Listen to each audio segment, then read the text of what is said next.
सिद्धार्थ और हंस। गौतम बुद्ध के बचपन का नाम सिद्धार्थ था। सिद्धार्थ नाम का अर्थ होता है वह जिसने अपने सभी इच्छाओं को पूरा किया।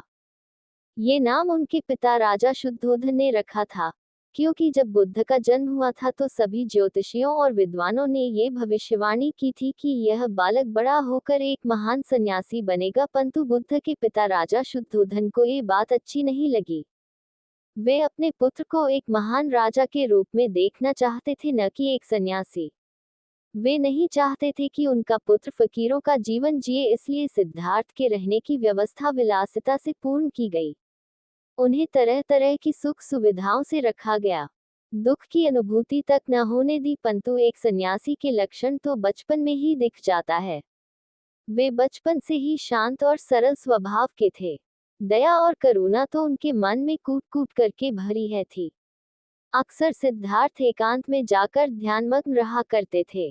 एक दिन की बात है, सिद्धार्थ अपने उपवन में एक शांत जगह इसी प्रकार ध्यानमग्न थे, तभी एक घायल हंस उनके सामने आ गिरा, जिससे उनका ध्यान भंग हो गया।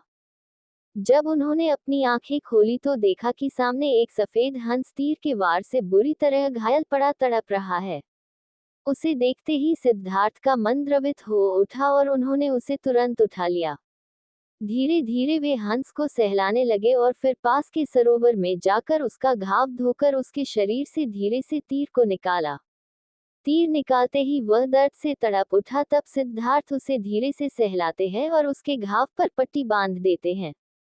उसी समय एक ओर से कुछ शोर होता है और उधर से उनका चचेरा भाई देवदत्त आता हुआ दिखाई दे। सिद्धार्थ के हाथ में वह हंस देखकर बहुत खुश होता है और हंस लेने के लिए सिद्धार्थ के पास दौड़कर आ धमकता है। देवदत्त, सिद्धार्थ, ये हंस तुम्हारे पास है और मैं इसे कब से इधर उधर ढूंढ रहा था। यह मेरा शिकार है, अब जाकर मिला है। सिद्धार्थ, नहीं देवदत्त, ये हंस मेरा है। ये तो कब का दम तोड़ देता अगर मैं समय पर इसका इलाज न करता। देवदत्त, दम तोड़ देता तो क्या, ये तो मेरा शिकार है, मैंने इसे इसलिए तो मारा है। तुम जबरदस्ती मेरे शिकार को हड़पना चाहते हो। इस तरह दोनों भाइयों में उस हंस के लिए वाद विवाद होने लगा और धीरे धीरे बात बढ़ गई। तब दोनों ने मिलकर फैसला किया कि यह हंस किसका है। इस बात का निर्णय महाराज शुद्धोधन के पास जाकर ही होगा और दोनों भाई राज दरबार में गए। वहां उन दोनों ने अपना अपना तर्क महाराज के सामने रखा। महाराज शुद्धोधन विचार करके बोले, चूंकि यह हंस देवदत्त का शिकार है, इसलिए इस पर पहला अधिकार देखा जाए तो देवदत्त का है, परंतु सिद्धार्थ ने इसकी जान बचाई है और मारने वाले से बड़ा बचाने वाला होता है, इसलिए ये हंस सिद्धार्थ का हुआ।